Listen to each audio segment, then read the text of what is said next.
Almost everyone in the United States at one time or another has traveled at least a stretch of old Route 66. It's the road where the people from Oklahoma went to California. It's a part of American history. Just the name conjures up images of going somewhere. To me, it's going back in time, seeing things that I grew up with. So let's travel this blue highway all the way from Chicago to Santa Monica.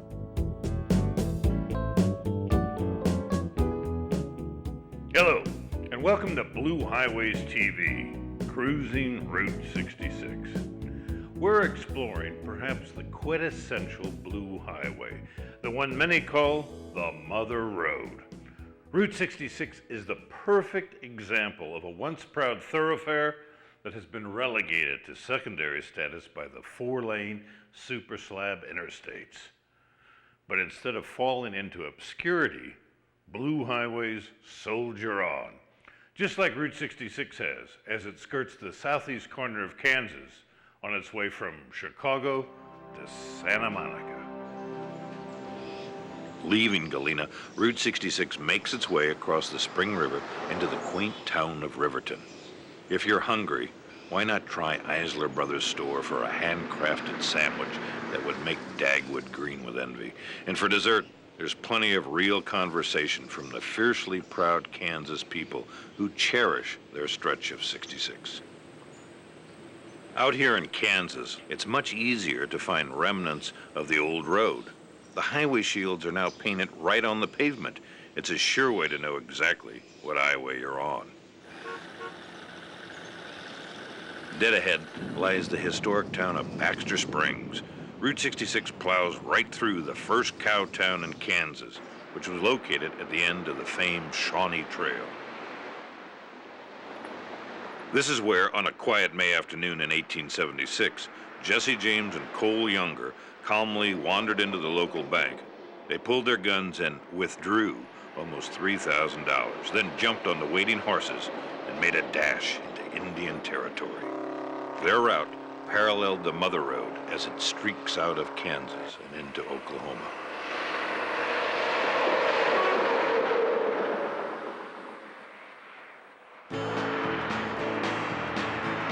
Nowhere is Route 66 more at home than in Oklahoma, where the pavement follows the contours of the land as though it's always been there.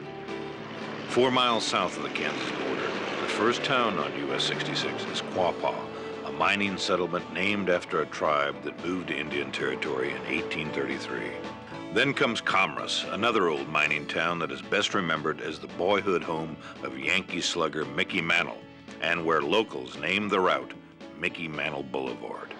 3 miles farther south, and the old highway enters Miami, where a major Mother Road icon endures, the remarkable Coleman Theater. The Spanish colonial masterpiece, covered with intricate terracotta gargoyles, opened in 1929 and instantly became a theatrical landmark in the Southwest. Will Rogers, among others, performed here at the Coleman, now preserved for future generations.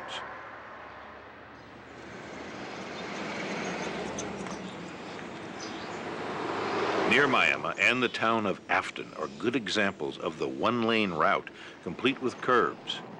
This short piece of the highway was the last part of Route 66 to be paved in the state. Even today, when travelers meet oncoming traffic on the narrow stretch, both road etiquette and common sense need to prevail.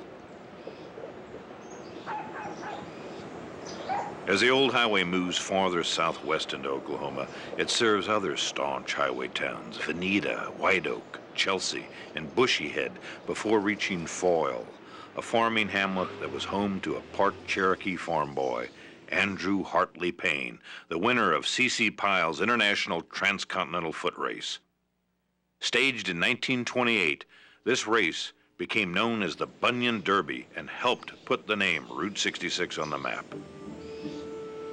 To highway travelers who venture just a few miles from 66 at Foyle, they may visit Ed Galloway's 90-foot-tall tribute to Mother Road tourist stops, his Totem Pole Park. The stunning main totem pole and the other figures that grace the park, created by Galloway, have been restored, and the site remains a tranquil setting for travelers who wish to take a break before moving on to Claremore.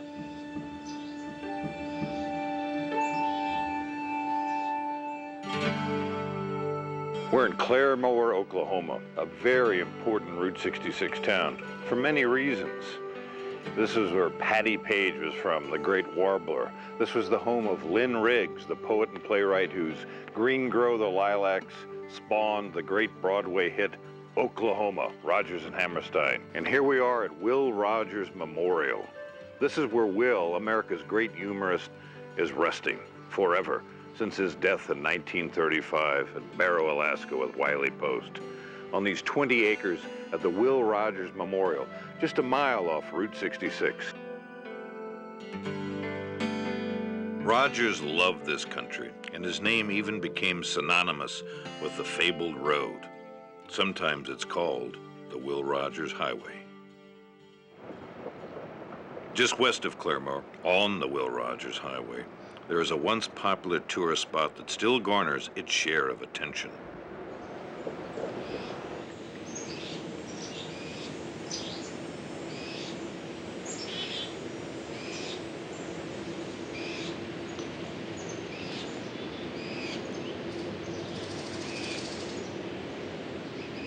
That blue whale is a charming character, isn't he? He's been here for a while, several decades, and he looks a bit forlorn now. He's getting a little long in the tooth. That blue paint is fading, but he's still another major Route 66 icon. The blue whale's famous up and down 66 between Chicago and Santa Monica. And for many, many years, he lured people off the Mother Road, and they could come in there and take a dip, jump right off of his tail, right up off of his lip into that cool water and refresh themselves, wash off a little road dust.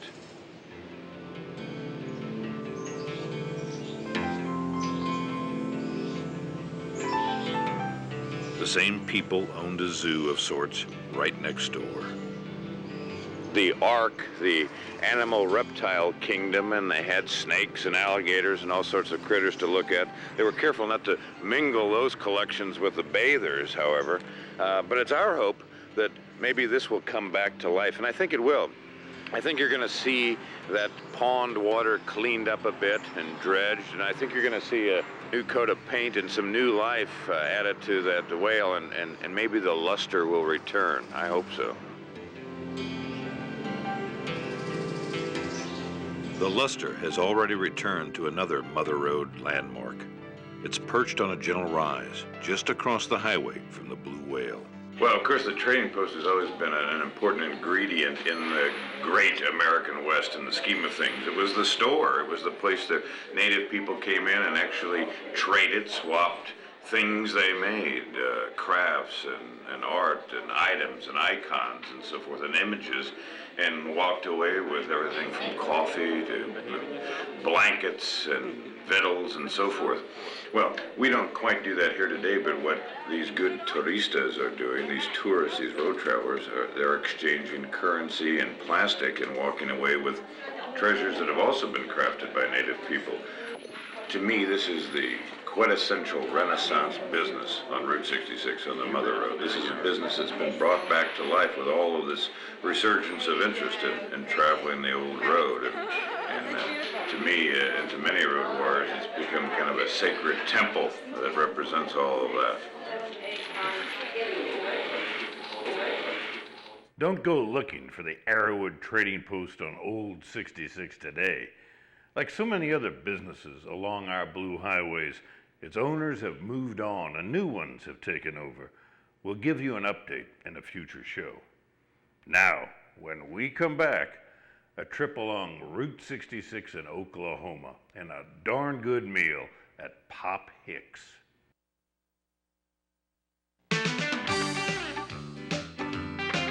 From Arrowwood Trading Post, Route 66 runs toward Tulsa, Oklahoma's cultural capital, once called the oil capital of the world.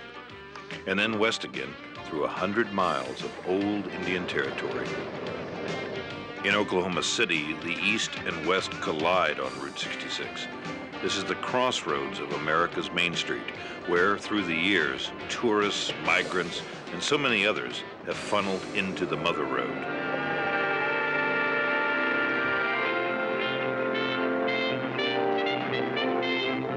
Among them, the fictional Joad family headed west on their literary journey to the so-called Promised Land of California, a trip that John Steinbeck describes so poignantly in his remarkable novel about America's Dust Bowl, The Grapes of Wrath. Less than 3 years after the highway was officially open, the Roaring Twenties lost their force. The economy began to crack, the stock market bottomed, and the nation plunged headlong into the years of the Great Depression. Starting in the brutal summer of 1930, unprecedented drought besieged farmers in the Midwest. On April 14th, 1935, a huge black dust storm blew out of western Kansas, crossed Oklahoma, and moved over the Texas Panhandle. It looked to eyewitnesses like the end of the world. To the disenfranchised who traveled west, following the sweet smell of orange blossoms, Route 66 became the proverbial Dust Bowl highway. For the poor dirt tenant farmers whose lives and fields had literally blown away, there was no time for fun and games on the road. For them, the highway was a migrant's path which they believed would take them to a better life in the fertile fields of California.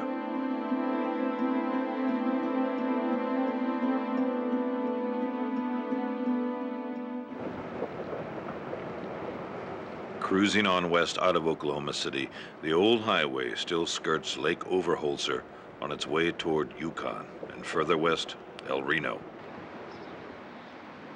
In El Reno, along the shoulders of the Mother Road, sits the Big 8 Motel, advertised as Amarillo's finest. The Big 8 slogan puzzles many folks since Amarillo is still 250 miles ahead in Texas. But the sign was a gift from Hollywood when United Artists Studios came here to make their film Rain Man. Since then, the motel has become quite a tourist stop. Each year, thousands of tourists come to see Room 17, where Tom Cruise and Dustin Hoffman stayed.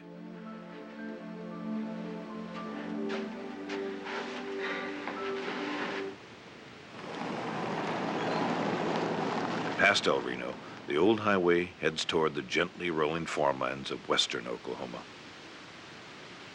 Near Bridgeport, the two-lane drops into a valley and crosses the south shore of the Canadian River on a mile-long bridge. Generations of travelers have counted the spans as they cross, hoping to tally all 38.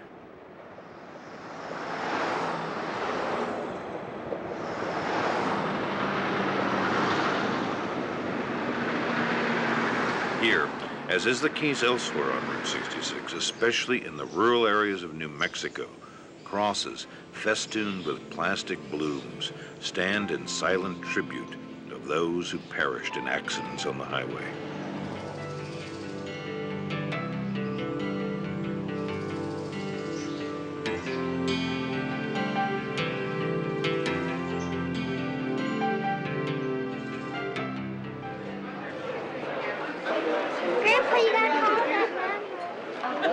Keep up with my speed, it's pretty fast.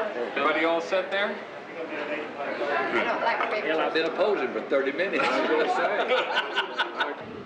We're in Pop Hicks Cafe, right on the edge of Route 66 in Clinton, Oklahoma. We're in the heart and soul of Route 66 country. It doesn't get any better than this right here.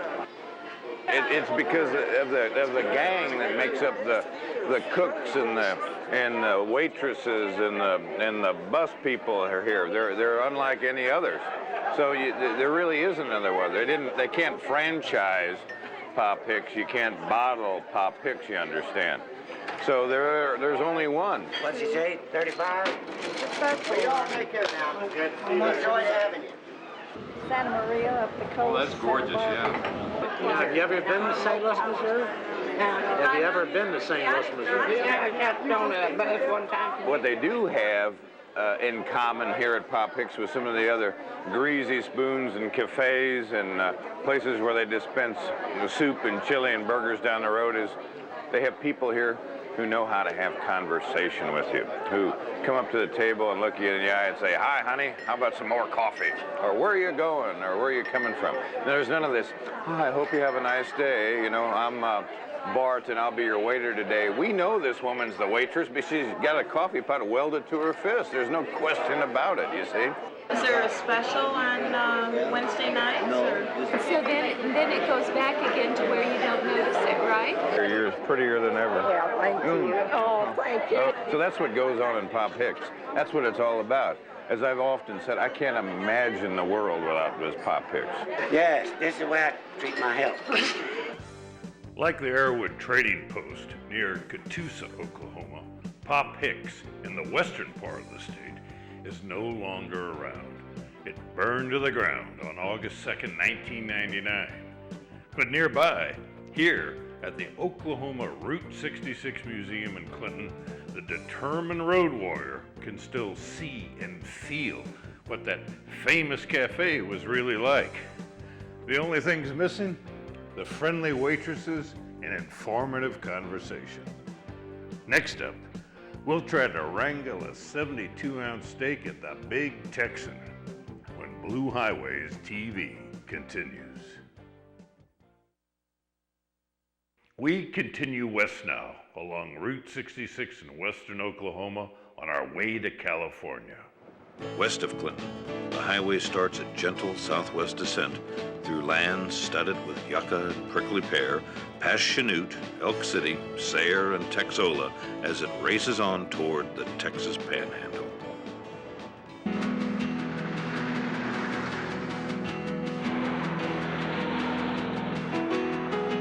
Interstate 40 spans the Panhandle like an endless slab of monotony, while old 66 used to cut a 180-mile swath across 7 Texas counties and offer diversions along the way. The first big spot west of the Oklahoma line is Shamrock. Named by an Irish immigrant, Shamrock evolved into a thriving oil town in the center of the rich Panhandle field. By 1936, the skyline boasted the distinctive Art Deco tower of the U-Drop Inn. Back in Route 66's heyday, Shamrock, Texas was really a going place because it was the main stop they used between Oklahoma City and Amarillo. Sure. And we really had everything going for us back in the good old days, as they all talk about them.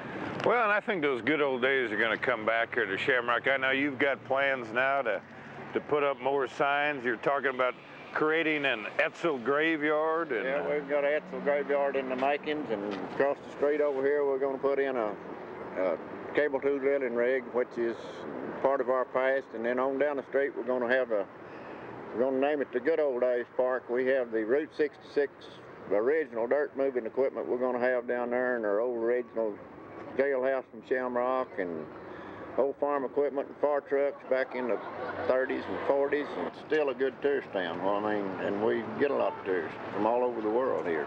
That's great. Our tourism is our best business we've got here, the only business we've got here. We enjoy visiting with tourists. Well, that's the way it should be. Why don't we go in here and see if we can tangle some chicken fried steak? Okay, that sounds like a good deal to me.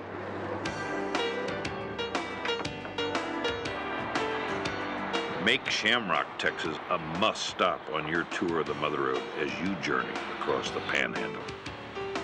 Continuing west, another section of the old road appears in McLean, a town that began around 1900 when cattle chutes were built near the Rock Island Railroad tracks. One of the very first Phillips 66 stations in Texas was built here at McLean on the shoulders of the Mother Road. Gas no longer flows from the pumps, but what better reminder is there of Route 66 heyday here in the Texas Panhandle? Travelers who choose to leave the interstate and cruise through the streets of McLean are in for a treat and just could learn something about the ranch country here. You know what Devil's Rope is? It's barbed wire. That's what they call it. And if you want to know why they call it Devil's Rope, you need to come down Route 66 and stop in McLean, Texas. The most significant thing about barbed wire is that on the plains there was nothing to build fences out of. There were no rocks, no rail fences or anything, so they had to come up with an efficient means to fence. At the time barbed wire came into existence, slick wire without barbs on it had been around quite a while. Sure. And the cattle and the livestock, they just rubbed on it and scratched the flies off and went through it and were gone. All of a sudden, it had barbs on it. And they weren't aware of this. And so sadly, there were a lot of livestock hurt running into the wire and were injured. And there was some religious groups and groups that didn't like barbed wire that said, oh, this is the work of the devil. So this is the devil's rope.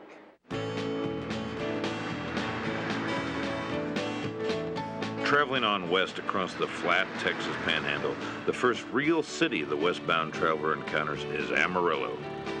And no traveler down the old highway or Interstate 40 today can pass through the area without noticing billboards that tempt hungry vacationers with promises of a free 72-ounce steak to anyone who can eat it, all within an hour. Many decide to pull off the highway and into a survivor from Route 66 that continues on the interstate, the Big Texan Steak Ranch. Welcome to the Big Texan. Glad y'all are here. We hope y'all enjoy your dinner. Watch out for that 72-ounce steak in there now. I couldn't eat it. Over the years, many people have taken the management up on their challenge. Some succeed. But eating 4.5 pounds of meat is no easy task, and if you're going to try, there are rules to the contest. Owner Bobby Lee, whose late daddy founded the eatery, is there to enforce those rules. Wait a minute, partner. Now listen. You got to make sure you understand the rules of this beef contest. You have to eat the shrimp cocktail, rolling butter, baked potato, salad, and the 4.5-pound side of beef in 1 hour. Once you start, you can't leave the table. How about a little 72-ounce steak eating music there? Sounds great. Go for it. Here we go there, partner. Of the thousands of diners who've tried to devour their gargantuan steak, only a few have staggered out of the Big Texan with as much money in their pockets as when they came in. Among those who've succeeded, a gent from Shamrock who does it periodically, but always with his teeth out. This is a lot of steak. A 63-year-old grandmother and an 11-year-old boy who proved to his parents that his stomach really was bigger than his eyes. How much time do I have left? Your time's about up. I'm almost there. Just wait. Hold on. Another one bites the dust.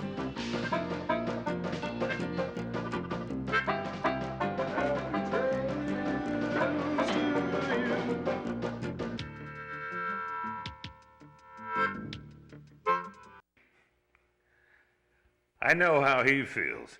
It's no easy chore consuming 4.5 pounds of meat in an hour. I dare you to try it, if you happen to find yourself in Amarillo, Texas. Until next time, I'm Michael Wallis. Travel well.